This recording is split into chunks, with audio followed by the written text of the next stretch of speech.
Hello hello la communauté, j'espère que vous allez bien. Je fais une vidéo improvisée parce que j'en ai besoin. Au moment où je tourne la vidéo, j'ai le cœur lourd. Comme vous savez, c'est pas évident de vivre avec son hypersensibilité.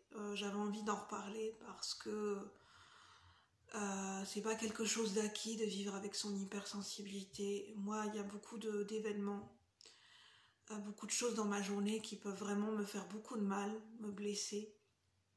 Surtout quand je rencontre des gens avec lesquels je me sens insultée, pas respectée. Alors c'est très subtil, hein, mais je suis capable de percevoir les jeux dans la communication. C'est bien, mais le revers de la médaille, c'est que ça fait mal. Je suis capable de me rendre compte quand j'ai quelqu'un en face de moi qui essaye de me manipuler. Grâce à ma clairvoyance et à mes clairs ressentis, et comme ça a augmenté, je vois très clair dans le jeu des gens. Voilà, ce matin, j'ai passé une journée difficile. Pour le début de la rentrée, ça a été très difficile et très mouvementé. J'ai eu un rendez-vous officiel qui s'est très mal passé. Au niveau professionnel, ça ne se passe pas très bien. Je n'en parle pas sur la chaîne, mais j'ai ma reconversion professionnelle qui se passe pas bien du tout. Je suis pas tombée sur les bonnes personnes.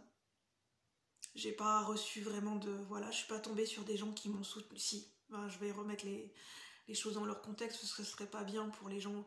Si j'ai eu des gens qui m'ont soutenu, mais j'ai eu surtout beaucoup de gens qui m'ont critiqué, qui m'ont pas soutenu pour ma reconversion professionnelle, et c'est quelque chose qui m'a touchée. J'en ai pas souvent parlé, mais j'ai vécu des expériences professionnelles qui ont été très difficiles, comme beaucoup de gens. J'ai eu une perte d'estime de moi et de confiance qui a été très basse. J'étais à la limite du burn-out, j'en ai jamais parlé. Je suis tombée sur une vidéo où une jeune fille américaine en ASMR ose parler du burn-out, et je me suis dit, si une jeune fille, une adolescente qui est plus jeune que moi, qui ose parler du burn-out, pourquoi je n'en parlerai pas? Parce qu'il y a beaucoup de gens qui vivent des burn-out personnels, professionnels, et je trouve qu'on n'en parle pas assez. Et c'est pas facile de rebondir. C'est pas facile de reprendre confiance en soi. C'est pas facile de convaincre des gens, de trouver les bonnes personnes, d'oser exprimer sa vulnérabilité, parce que moi, dernièrement, j'ai voulu exprimer mes difficultés et ma vulnérabilité. J'ai voulu refaire un pas et ça n'a pas été bien reçu. Je suis pas tombée sur les bonnes personnes.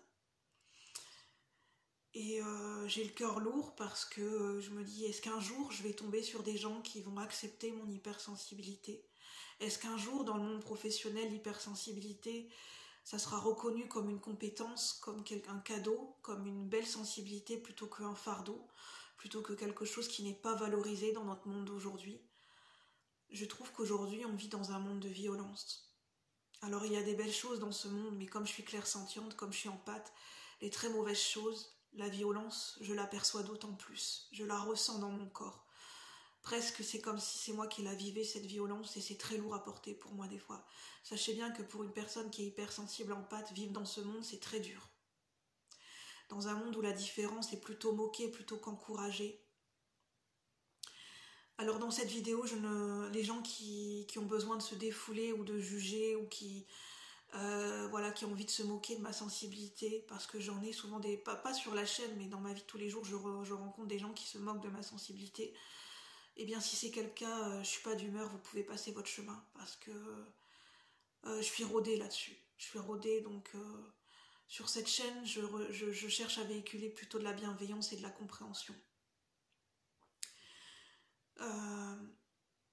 En fait, ça a été difficile parce que j'ai eu une journée très difficile, parce qu'on vit dans un monde où dans la rue on peut être harcelé.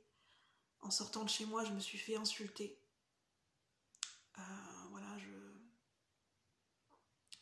Je ne veux pas rentrer dans les détails, mais je vis dans des conditions de vie qui sont pas faciles.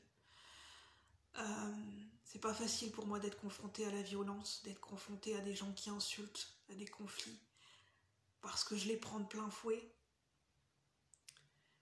Je trouve qu'au niveau professionnel, c'est pas facile de trouver des bonnes personnes qui seront à l'écoute. C'est pas facile de s'exprimer, d'expliquer pourquoi on a eu un parcours professionnel difficile et d'essayer de mettre des mots dessus. D'essayer de convaincre, parce que j'ai vraiment l'impression qu'aujourd'hui, le marché de l'emploi, on est là pour se vendre. On se fie à un CV. Alors je me pose la question, est-ce qu'aujourd'hui on écoute encore les gens, ce qu'ils ont à dire? On se fie uniquement sur un CV en fait. Est-ce qu'on prend en considération ce que les personnes, elles ont vécu, elles ont dans le cœur, les émotions, la sensibilité, et pas que les compétences purement pratico-pratiques et techniques? J'en viens à me poser des questions en fait. J'en viens à me dire, est-ce qu'il existe, est-ce qu'on peut créer un nouveau monde professionnel, pas celui qui est uniquement basé sur cette société capitaliste de rendement, de pouvoir, d'abus d'autorité et d'argent, de profit, pour certains, et je sais pas combien d'humiliations des personnes vivent chaque jour dans la rue, personnellement, combien de personnes vivent la solitude, combien de personnes vivent des violences au quotidien. Et j'avais envie de faire un appel, parce que la violence, elle commence partout, dans nos mots, dans la rue. Il y a des gens qui sont tabassés dans la rue, pour leurs propres différences. Ils n'ont même pas besoin d'ouvrir la bouche, il suffit que leur tête ne plaise pas, il y a des gens qui sont tabassés dans la rue, à l'heure d'aujourd'hui où on parle. Alors on ne vit pas dans un pays qui est en guerre, mais les violences, elles sont partout. Déjà dans nos mots. C'est ça que j'avais envie de partager. Prenez uniquement ce qui résonne, mais moi j'avais le cœur lourd et j'avais envie de vous parler de ce que je ressentais. À bientôt, merci.